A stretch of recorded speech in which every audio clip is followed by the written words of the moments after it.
Bonjour à tous, alors chose promise, chose due. Je vous disais dans la précédente vidéo que aujourd'hui l'objet de la vidéo de ce jour c'était de vous présenter l'article que j'avais écrit le mois dernier. Donc comment optimiser la protection sociale en entreprise et la mettre au centre de votre démarche RSE.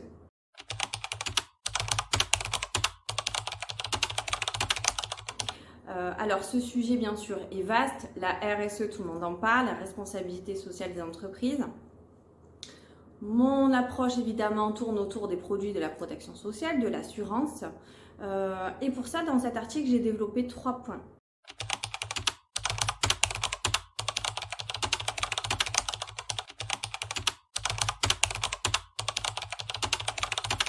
Dans le premier en fait je vous parle effectivement de la mutuelle.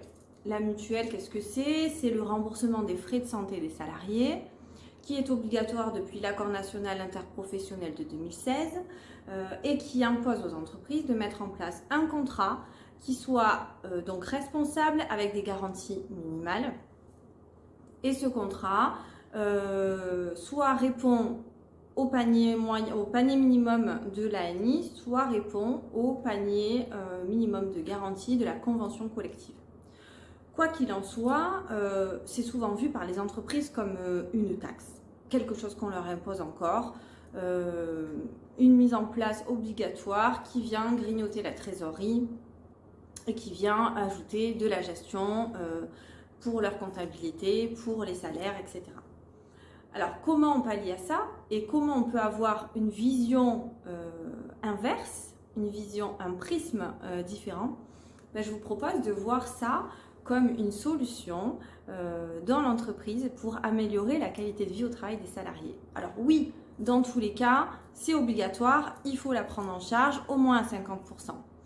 Mais qu'est-ce qu'on peut faire finalement dans une époque où la fidélisation des salariés est compliquée, une époque où les salariés veulent plus que le salaire comme reconnaissance dans l'entreprise, où la marque employeur finalement est quelque chose d'essentiel au moment du recrutement, et pour attirer finalement des talents qui préféreront venir dans votre entreprise plutôt que dans celle du voisin, mais comment on fait? Alors c'est tout simple. Par exemple, moi ce que je fais dans les entreprises quand j'arrive, je demande à voir en réunion les salariés. Je vois les salariés en réunion, ça prend pas beaucoup de temps, 20 minutes, une demi-heure, et je fais un recueil des besoins à main levée.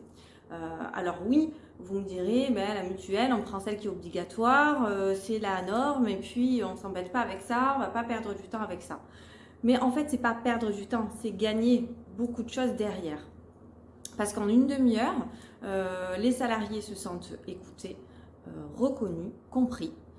Et puis, grâce à ce recueil des besoins, on va pouvoir aligner leurs besoins avec finalement la problématique de trésorerie de l'entreprise, puisqu'on va optimiser et rechercher un contrat qui permet de couvrir ces besoins-là, mais avec un meilleur coût, un meilleur rapport prestation-prix. Et dans un second temps aussi, on va pouvoir finalement faire de la pédagogie auprès des salariés pour qu'ils comprennent pourquoi ils sont assurés, pourquoi ils payent, et que tout le monde s'y retrouve. Donc finalement, quelque chose qui était vu comme une taxe au départ va être vu comme un avantage complémentaire à la rémunération, où les salariés vont pouvoir en retirer beaucoup plus de bénéfices parce qu'ils vont être conscients de leurs garanties et en tout cas elles vont correspondre à leurs besoins, et les employeurs auront optimisé leur contrat et optimisé leur trésorerie.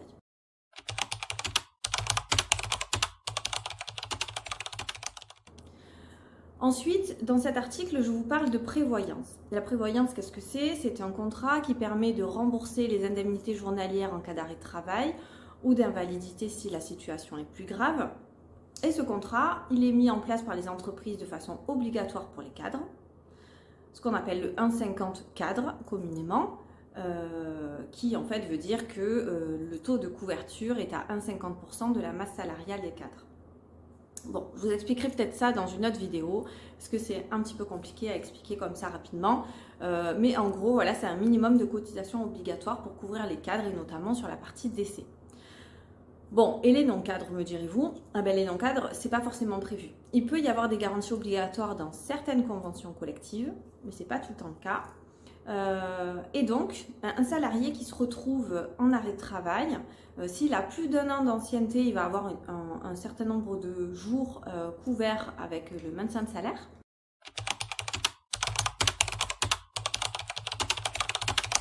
Mais une fois que ce maintien de salaire est terminé, seule la sécurité sociale rembourse les indemnités journalières, donc ce qui équivaut à peu près à 50% du salaire brut.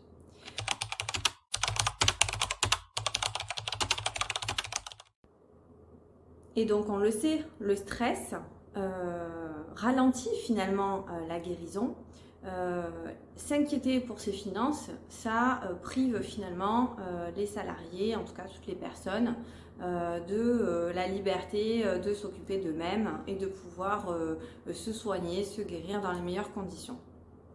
Alors là, l'entreprise a aussi la possibilité de couvrir ses salariés avec un contrat facultatif, où là encore on améliore encore plus la marque employeur, puisqu'évidemment, comme c'est pas obligatoire pour tous, si on le met en place, on fait partie des entreprises qui ont pris cette décision et qui sont plus rares sur le marché. Donc on attire finalement des talents supplémentaires au moment du recrutement.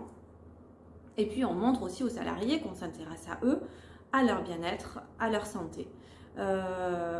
Je prenais souvent comme exemple une ancienne collègue de travail, et d'ailleurs je crois que j'en reparle dans l'article, qui a eu une grave maladie, qui a été absente pendant plusieurs mois, 9 mois, 8 mois ou 9 mois, pendant lesquels du coup grâce au contrat de prévoyance de l'entreprise, elle a eu son salaire plein, avec une subrogation. Donc l'entreprise en plus a décidé de prendre en charge la part de la sécurité sociale qu'elle lui a avancée, et donc du coup elle a pu se consacrer à sa guérison. Elle a guéri plus vite parce que pas de problématique de finances. Et puis, elle est revenue avec beaucoup de reconnaissance envers l'entreprise d'avoir mis en place ce type de contrat. Et ce qui lui a permis finalement d'avoir une plus grande motivation à rester dans l'entreprise, à rester même au-delà de son départ à la retraite, puisqu'elle a travaillé encore 4 ou 5 ans, je crois, après le départ à la retraite. Donc voilà, l'exemple frappant pour la mutuelle de ce que ça peut être comme outil pour le lien social en entreprise, pour la reconnaissance, pour la confiance, pour l'amélioration de la qualité de vie au travail.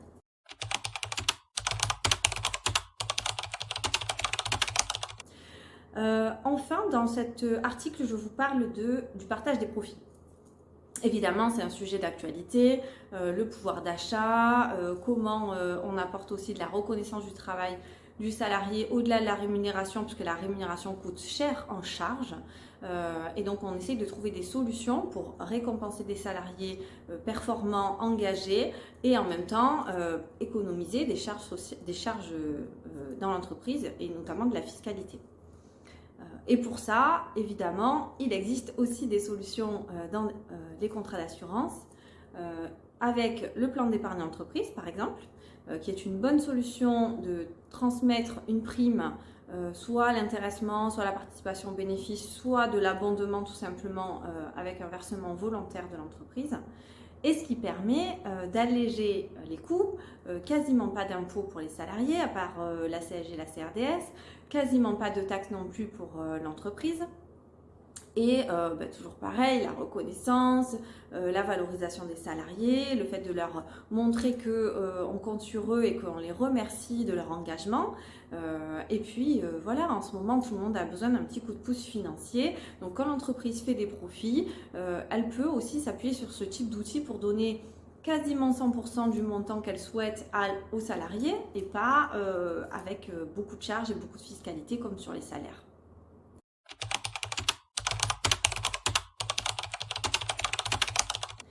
Enfin, il y a les contrats de retraite. Donc, quand on est dans une entreprise où il y a peu de turnover, où on peut s'engager aussi auprès de ses salariés pour mettre en place un contrat de retraite sur du long terme, pour les accompagner, pour qu'ils aient une carrière longue chez nous. Donc, c'est une solution aussi. Et puis, de toute façon, ce contrat retraite, même si le salarié s'en va, il peut l'emporter avec lui dans sa nouvelle entreprise ou sur son contrat personnel. Donc tout est fait finalement pour améliorer les possibilités des entreprises à partager les profits et à apporter finalement un contrat supplémentaire, une protection supplémentaire à la vie du salarié et améliorer sa qualité de vie au travail.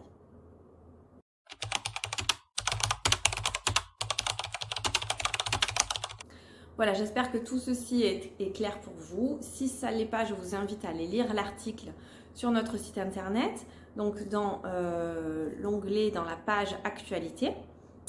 Et puis, si vous avez encore des questions, n'hésitez pas à poser vos questions en commentaire de cette vidéo. Je me ferai un plaisir de vous répondre. Ou bien on peut prendre rendez-vous pour étudier votre cas personnel.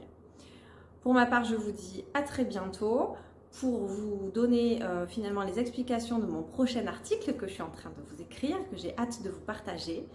Je vous souhaite une belle journée, une belle semaine et je vous dis à bientôt.